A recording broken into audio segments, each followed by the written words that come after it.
Today, we need to get into a situation that has completely shaken the Real Housewives universe and the entertainment world at large. Some news recently broke that genuinely surprised a lot of people, while at the same time confirming suspicions that fans have had for years. It's now been officially reported that reality star, singer, songwriter, actress, and powerhouse entrepreneur Kandi Burruss is divorcing her husband Todd Tucker after 11 years of marriage. And while this is disappointing because nobody wants to see a family break apart, it isn't exactly shocking once you take a deeper look into the long list of issues that have built up over the years. Their relationship, from the very beginning, has always had a cloud of tension, skepticism, and outside interference hanging over it, and all of those ingredients eventually created the perfect storm. So today we're going to talk about what many people believe were the underlying reasons behind the breakup.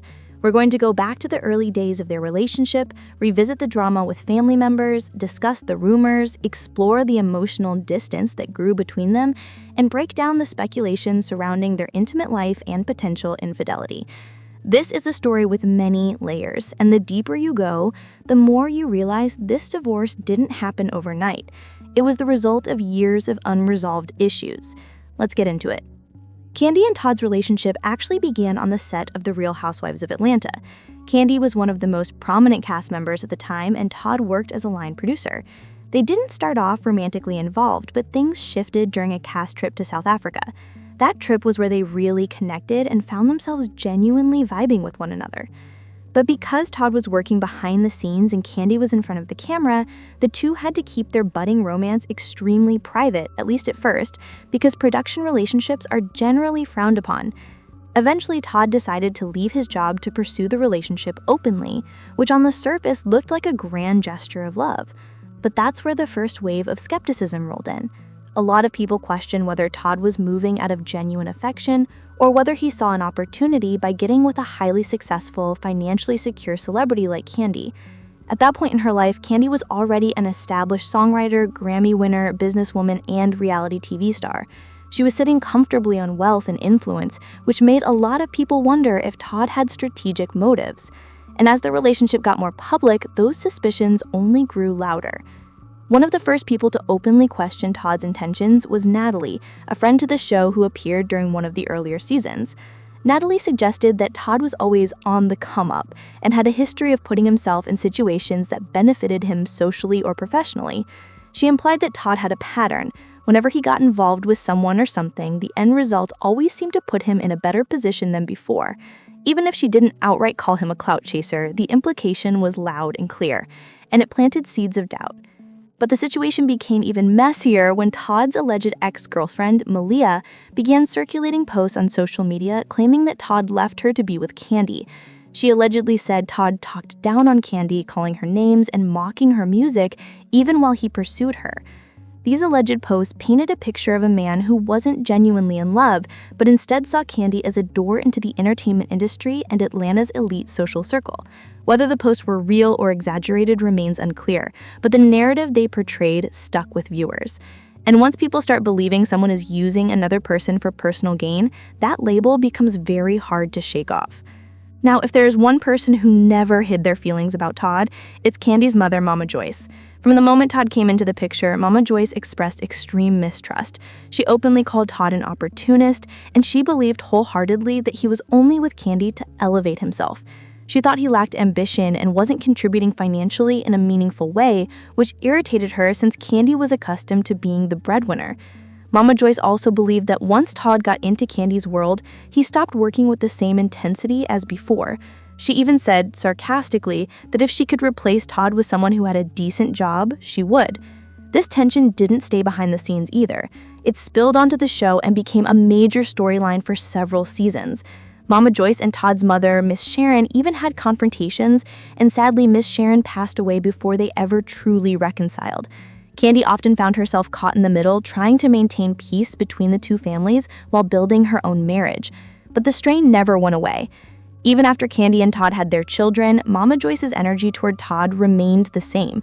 When Kandi was asked years later how Todd and her mother were getting along, her response was simply, "not great." And that says a lot. Navigating in-law conflicts is tough for any couple, but when the family drama is being broadcast on national television and discussed by millions of viewers, that pressure multiplies. It's very possible that this ongoing tension contributed heavily to the emotional disconnect that grew within the marriage. Another issue that left an emotional mark on their marriage was the prenup drama. Right before their wedding, Kandi presented Todd with a prenuptial agreement, and he did not respond well. He felt blindsided and disrespected by the timing. Even though he eventually signed it, many fans believe the resentment never completely died down. Money can be one of the biggest sources of conflict in a relationship, and when you combine that with external voices, like Mama Joyce insisting he was only after Kandi's finances, the prenup tension only deepened the cracks. As the years went on, Kandi and Todd became even busier. Kandi was constantly filming, touring, producing, acting, opening businesses, and running her empire. Meanwhile, Todd had his own projects in different states. They were always on the go and often apart. Over time, that physical distance led to emotional distance. Kandi admitted on television that they were only intimate about once a week, and she said it with a laugh, but the pain behind it was obvious. She even entertained the possibility that someone might be cheating, especially during the periods when they were long distance for months at a time. A marriage can't survive when the couple barely sees each other, barely communicates, and starts living parallel lives rather than a shared one. And that seemed to be exactly what was happening. One of the most controversial aspects of Kandi and Todd's marriage has always been their openness to experimenting in the bedroom. They weren't shy about discussing it on the show. They admitted to having threesomes and exploring things that many couples might not be comfortable with. But while they insisted these experiences worked for them, other people argued that bringing a third person into the relationship can blur boundaries and lead to jealousy or even infidelity. Rumors began circulating that they had a consistent third partner, and the name that came up the most was their friend Fatim Alford, who appeared briefly on RHOA in 2022. Some fans noticed how often she was around Kandi and Todd, questioning whether her presence was purely platonic. TikTok creators began pointing out similarities between their real-life situation and the storyline of The Pass, a movie Kandi and Todd produced about a couple experimenting with boundaries and temptation. Even Kenya Moore slipped and made a comment that made people raise an eyebrow. Again, none of this has been confirmed, but the speculation was strong. And when a marriage is already strained, rumors like this only increase tension. On the other side of the rumor mill, some people have alleged that Todd has been seen out on dates with other women. Nothing has been proven, but multiple sources have suggested that Todd has been enjoying a single lifestyle long before this divorce became public. Whether these claims are accurate or not, they became part of the growing list of issues that made their marriage appear unstable from the outside looking in. However, what's up, besties? Welcome back to the channel. Now listen, I don't know who needs to hear this today, but sometimes the perfect couples y'all see on TV are held together with nothing but hope, delusion, and a prayer written on a sticky note. And when it comes to Kandi Burruss and Todd Tucker, baby, the writing hasn't just been on the wall. It's been engraved, highlighted, laminated, and hung up like decor. The streets have been whispering about these two for years, but things officially hit DEFCON 1 the moment Kandi quietly removed Tucker from her Instagram name and showed up at BravoCon looking single, moisturized, and mysteriously unringed. And meanwhile, Todd is online posting with the kids giving weekend dad core.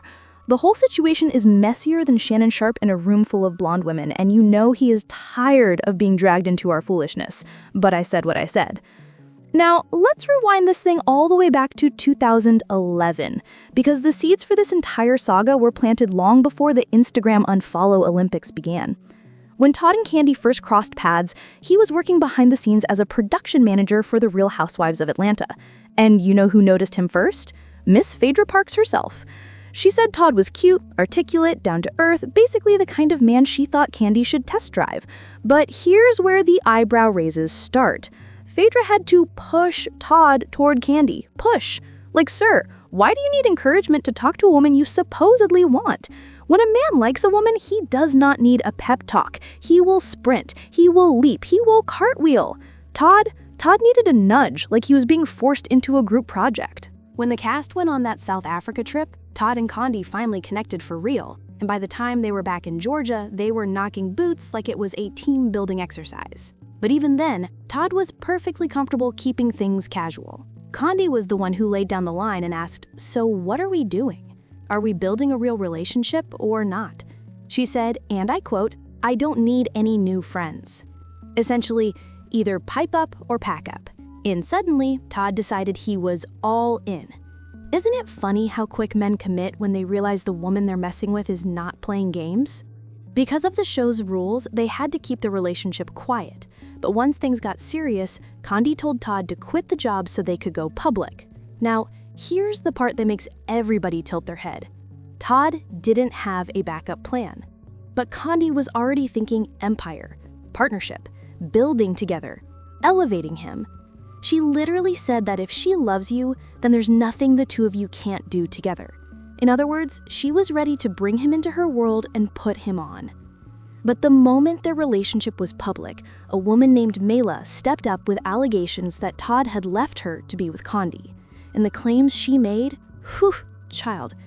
She said Todd told her that Kandi couldn't sing, that her music was mid, that she had a fat butt but an okay face, and that Kandi was just a trick for him to use as a stepping stone into Atlanta's celebrity world. Sir, you? 5-foot-something Todd Tucker talking like you are the prize? Please. Mela also claimed that Todd was still messaging her while he was booed up with Kandi. If true, this man wasn't just playing both sides, he was playing the whole field like he was auditioning for the NFL draft. But Kandi pushed forward. Todd proposed on New Year's Day in 2013 with a 2-carat ring, and the whole cast, including Kandi's daughter Riley, was there. But Mama Joyce wasted zero time at letting the world know Riley wasn't a Todd fan either. Mama Joyce is many things, but quiet is not one of them. She also hated the engagement ring, even though Kandi said she picked it out herself. And let's just do a quick recap for clarity. Todd had to be pushed toward her, he wanted casual hookups, allegedly insulted her talent and face, got exposed by another woman, and Mama Joyce had smoke for him from day one. The foreshadowing is foreshadowing. Now, while Kandi started planning this big fairy tale wedding, she also drafted a prenup tighter than a TSA line the day before Thanksgiving. It stated that if the marriage ended, Todd wasn't getting alimony, he wasn't getting assets, and he had 30 days to vacate her house. 30 days. Imagine signing something telling you to get out in a month if things flop. That would bruise any man's ego, especially when already insecure about stepping into a world built by his partner. But Todd signed at the very last minute. And Mama Joyce called him an opportunist, manipulative, unworthy, basically the whole vocabulary list. Still, the wedding happened in April 2014, Mama Joyce showed up despite her soul telling her no, and everyone pretended all was well. But behind closed doors, Todd admitted the prenup hurt him. Kandi admitted the prenup killed their intimacy for months. And honestly, this makes sense. When a man already feels like he's entering someone else's kingdom, a prenup can make him feel disposable. That resentment doesn't disappear, it festers. And intimacy is usually the first casualty. Todd began withdrawing. Kandi felt rejected. The imbalance grew. They eventually welcomed their son Ace in 2016, and later their daughter Blaze through surrogacy in 2019. But even then, Todd confessed he felt disconnected from Blaze. He didn't have that instant parent-to-baby bonding moment. Combine that with feeling overshadowed in his own house, and Todd began doing what insecure men do, running to environments that validate them. Kandi complained that Todd was clubbing back-to-back nights with a newborn at home, staying out until sunrise, and disappearing with his friends in New York. She also worried about that New Jersey condo Todd had with his ex, where he stayed whenever he visited the East Coast. And Portia even said Todd was allegedly hooking up with women under the name of Marvin. Marvin, not Mark, not Mike, not Tim, not Tony. Marvin. Meanwhile, the more their businesses grew, the more their marriage shrank. They kept adding new ventures to their plate: restaurants, trucking companies, shows. And instead of creating more intimacy, it created distance. Kandi admitted their intimacy was nearly non-existent. Todd said he felt like his whole life revolved around her career and that he had changed everything for her while she changed nothing for him. He felt pressure from the public, Mama Joyce, and even Kandi's fans to constantly prove himself. But success built out of fear isn't fulfillment. It's survival. And Todd said as much. He became the money guy, the investor, the business builder, but he wasn't happy. When a husband and wife start functioning more like business partners than lovers, the relationship becomes a boardroom with a marriage license attached. And desperate couples do desperate things to try to revive something that's already flatlined. That's how we got the revelation, confirmed by Kandi herself, that they invited other women into their bedroom. Baby, if you have to bring in a third person to resuscitate your marriage, that's not passion, that's Morse code tapping out an SOS. Threesomes are like lighting a match in a gas station bathroom. The explosion might be exciting, but the structure rarely survives. And so we arrive at November 2025. Kandi shows up to BravoCon alone. No wedding ring, no Todd, her Instagram name no longer says Tucker, she hasn't posted him in weeks, Todd posts pictures with their kids looking like a single father on a custody weekend, and fans everywhere are suddenly realizing, oh, this wasn't random. The cracks had been forming for over a decade. Let's be honest, Todd has always given 1 foot in, 1 foot out. Their chemistry has always felt a little forced, a little business partnership with benefits. Kandi deserves a love that chooses her loudly, boldly, and without needing performance enhancers in the bedroom. She deserves a man who isn't intimidated by her success, who doesn't crumble under pressure, and who doesn't need the nightlife to feel relevant. And Todd? He deserves a life where he's not constantly compared to his wife's accomplishments, scrutinized by Mama Joyce, or forced to prove his worth to the public every day. Taking all of this into account, the opportunist narrative, family drama, financial issues, emotional disconnection, possible infidelity, and the growing divide in their lifestyles, it's not hard to see how the marriage ultimately fell apart. 11 years is a long time to fight against external pressure, internal conflict, and a lack of balance between work and home life. And sometimes, even when two people care for one another, the relationship simply can't withstand the weight of everything working against it. Some fans are sad, others say they saw it coming, and many are just curious to finally learn what really happened behind the scenes, especially now that Kandi is no longer on RHOA. But anyway, let me know what you all think about this entire situation. Do you believe the marriage was doomed from the start? Do you think the rumors played a part? Or do you feel like they simply grew apart over time? Share your thoughts down below. And please don't forget to like, comment, subscribe, and share this video if you care. Thank you so much for watching, and I will see you next time. Bye!